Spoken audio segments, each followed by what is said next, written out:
Hello friends, मैं VK. Rana, lecturer R.R.. Inter college Hardoi.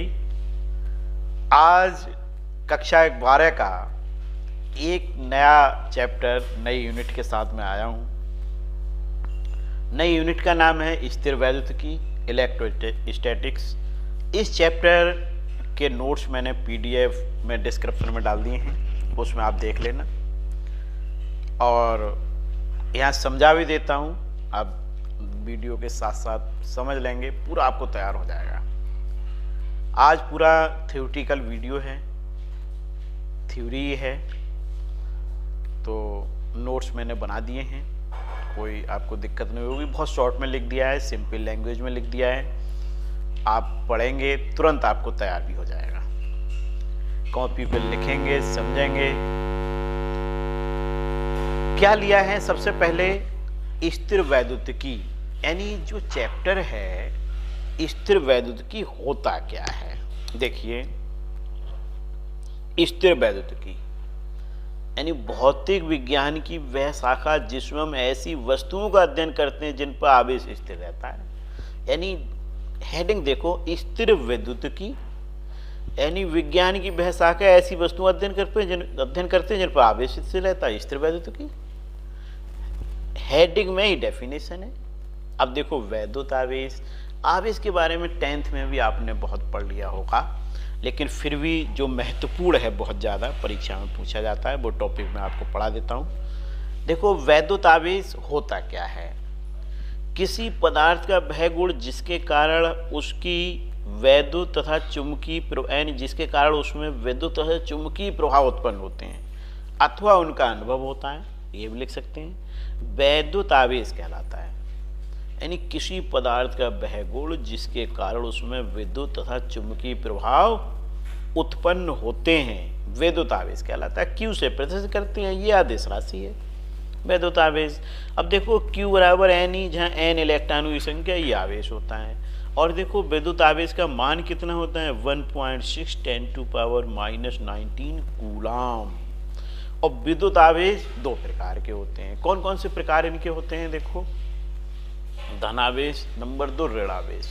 धनावेश कहाँ होगा?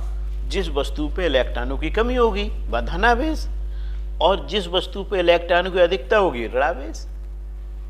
यानी धनावेश कहाँ होगा? जहाँ इलेक्ट्रॉनों की कमी, और अगर इलेक्ट्रॉन बहुत ज़्यादा हो जाएंगे तो वह ऋणावेश हो जाएगा, क्योंकि इलेक्ट्रॉन पर ऋणावेश होता है। तो ऋणावेश का मतलब है कि इलेक्ट्रॉन बहुत अधिक हैं किसी वस्तु पर, और धनावेश का मतलब क्या है? इलेक्ट्रॉन कम है, इसलिए धनावेश है। तो देखो, अभी तक हमने 3 टॉपिक आपको पढ़ा दिए। स्थिर वैद्युतिकी क्या होती है, वैद्युत आवेश क्या होता है, और वैद्युत आवेश के प्रकार, धनावेश, ऋणावेश, और दोनों की अलग अलग डेफिनेशन भी हो गई। अब देखिए, आगे बढ़ते हैं। देखो, अगला टॉपिक हमने क्या लिया है? वैद्युत आवेशों के गुण। यानी जो वैद्युत आवेश, इनके गुण क्या होते हैं। देखिए, सजातीय आवेश एक दूसरे को प्रतिकर्षित करते हैं। सजातीय का मतलब देखो, यहाँ प्लस प्लस या माइनस माइनस सजातीय हो गए, क्या करते हैं? प्रतिकर्षित। और जबकि विजातीय आवेश एक दूसरे को आकर्षित करते हैं, विजातीय प्लस माइनस, तो ये एक दूसरे को आकर्षित करते हैं। बहुत सिंपल, ये हम जानते भी हैं पहले से भी, लेकिन फिर हमने बता दिया। अगर आप नहीं पढ़ा है तो आप पढ़ लेंगे। सजातीय आवेश एक दूसरे को प्रतिकर्षित, विजातीय आवेश एक दूसरे को आकर्षित। विद्युत आवेश को ना तो उत्पन्न किया जा सकता है और ना ही नष्ट किया जा सकता है, बल्कि इसे केवल एक वस्तु से दूसरे वस्तु पर स्थानांतरित किया जा सकता है। यानी हम इसको उत्पन्न ना कर सकते, ना ही नष्ट कर सकते हैं, एक वस्तु से दूसरे वस्तु पर स्थानांतरित कर सकते हैं। अब देखो, नंबर 3 गुण, किसी वस्तु पर आवेश उसके वेग पर निर्भर नहीं करता, वस्तु स्थिर हो या गतिमान, आवेश समान ही रहता है। अब देखो, ये जो डेफिनेशन अब है, ये इंपॉर्टेंट भी है। वैद्युत आवेश को अनिश्चित रूप से विभाजित नहीं किया जा सकता। आवेश के इस गुण को आवेश का क्वांटीकरण या परमाणुकता कहते हैं। ये डेफिनेशन पूछ लेते हैं कि आवेश की क्वांटीकरण या परमाणुकता से क्या तात्पर्य है, तो आप ये डेफिनेशन लिख देंगे कि आवेश को अनिश्चित रूप से विभाजित नहीं किया जा सकता। इस गुण को क्वांटीकरण या परमाणुकता कहते हैं। देखो, आवेश की छोटी से छोटी इकाई ई है, इस आवेश ई को मूल आवेश कहते हैं, क्यू बराबर प्लस माइनस एन, जहाँ एन बराबर ये, और देखो ई की वैल्यू ये होती है। अब देखो नेक्स्ट पेज पे, अतः एक, देखो अगले पेज पे चलते हैं, क्या लिखा है हमने, देखिए, अतः एक आवेशित वस्तु चाहे छोटी हो या बड़ी, उस पर आवेश सदैव ई के पूर्ण गुणज में होगा। पूर्ण गुणज जैसे प्लस माइनस ई, प्लस माइनस 2 ई, प्लस माइनस 3 ई, इस टाइप से। एल्फा कण पर आवेश देखो क्या होता है, प्लस 2 ई, और ई की वैल्यू लगा दें तो प्लस 3.2 10⁻⁻19 कूलम हो गया। अब देखो अगला टॉपिक हमने क्या लिया, परीक्षण आवेश। तो परीक्षण आवेश एक अति लघु बिंदु आवेश है जिसका कोई वैद्युत क्षेत्र नहीं होता। इसे Q0 से प्रदर्शित से करते हैं। ये काल्पनिक आवेश है, वास्तविक नहीं। यानी परीक्षण आवेश कैसा आवेश है, काल्पनिक आवेश है, ये वास्तविक नहीं है। इसका कोई अपना वैद्युत क्षेत्र होता ही नहीं है, Q0 से प्रदर्शित करते हैं। अब देखो आज जो अभी हमने टॉपिक थ्योरी वाले पढ़ा है, इनको एक बार पुनः रिवाइज करते हैं। क्या है, स्थिर वैद्युत की डेफिनेशन हमें याद हो गई। विज्ञान की वह शाखा जिसमें ऐसी वस्तुओं का अध्ययन जिसमें आवेश स्थिर रहता है। वैद्युत आवेश किसी पदार्थ का वह गुण जिसके कारण उसमें वैद्युत तथा चुंबकीय प्रभाव उत्पन्न होते हैं तथा उनका अनुभव करते हैं, ये भी लिख सकते हैं। वैद्युत आवेश को Q से प्रदर्शित करते हैं, आदेश राशि है, Q बराबर NE, यहाँ तक हो गया। आवेश दो प्रकार के होते हैं, धनावेश, ऋणावेश। धनावेश कहाँ होगा, जहाँ इलेक्ट्रॉन कम होंगे। ऋणावेश जहाँ होगा बहुत ज़्यादा इलेक्ट्रॉन होंगे। जब इलेक्ट्रॉन बहुत ज़्यादा है तो ऋणावेश आ जाएगा, और किसी वस्तु से इलेक्ट्रॉन निकाल लिए जाए तो उस पर धनावेश आ जाएगा।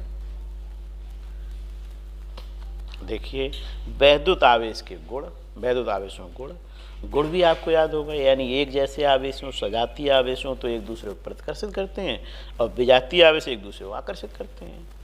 वैद्युत आवेश को ना तो उत्पन्न किया जा सकता है और ना ही नष्ट किया जा सकता है, बल्कि इसे केवल एक वस्तु से दूसरी वस्तु पर स्थानांतरित किया जा सकता है। अब देखो अगला, किसी वस्तु पर आवेश उसके वेग पर निर्भर नहीं करता, वस्तु स्थिर हो या गतिमान आवेश समान ही रहता है। अब ये देखो क्वेश्चन आएगा कि वैद्युत आवेश से क्या तात्पर्य, इसके दो गुण लिखिए। तो आप कोई से दो गुण लिख लेंगे, वैद्युत आवेश की डेफिनेशन बताई थी हमने। अच्छा, कहीं कहेंगे कि धनावेश है, तो धनावेश है तो इसका मतलब है इलेक्ट्रॉनों की कमी है, और ऋणावेश है तो में इलेक्ट्रॉनों की अधिकता है। पूछ लेते हैं कि किसी चालक पर इतने कूलाम आवेश है और कितने इलेक्ट्रॉन निकाल लिए जाएं, इलेक्ट्रॉन निकाल दिए जाएं, तो इसका मतलब उस पर धनावेश आ जाएगा। इलेक्ट्रॉनों की कमी करेंगे धनावेश आ जाएगा। इस टाइप से न्यूमेरिकल आएंगे, अभी कराएंगे आगे तो आप समझेंगे। देखो आवेशों के गुण हो गए। चौथा गुण हमने कहा जिसको अलग से भी पूछ लेते हैं, डेफिनेशन है ये क्वांटीकरण या परमाणुकता की। तो ये डेफिनेशन, आवेश को अनिश्चित रूप से विभाजित नहीं किया जा सकता। बहुत सिंपल डेफिनेशन हमने आपको बता दी है, तुरंत आपको तैयार हो जाएगी। जितना मैंने आज पढ़ाया ये बहुत आसान है, तुरंत तैयार हो जाएगा। आप इसको पढ़ेंगे, और बहुत छोटा सा वीडियो है, अगर मैं वैसे लिखवाता है बोर्ड पे तो समय ज़्यादा लगता है, इसलिए मैंने पहले से लिख दिया है। अब देखो ये हो गया। नेक्स्ट पेज पे हम चलते हैं।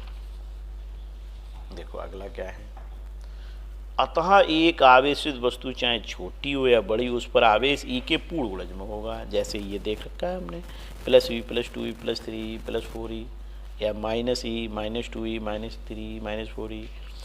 अच्छा, एल्फा कण पर आवेश देखो, इलेक्ट्रॉन का दुगना धन आवेश होता है। ये हो गया। परीक्षण आवेश बता दिया, काल्पनिक आवेश है, ये वास्तविक आवेश नहीं होता है, इसका अपना कोई वैद्युत क्षेत्र नहीं होता।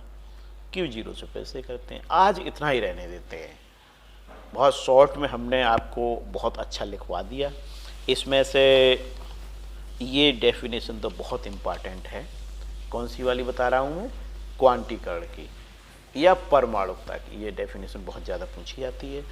तो आवेश स्थिर वैद्युतिकी किसे कहते हैं, जैसे यूनिट आपने शुरू की स्थिर वैद्युतिकी, कोई पूछे होती क्या है तो आप बता देंगे।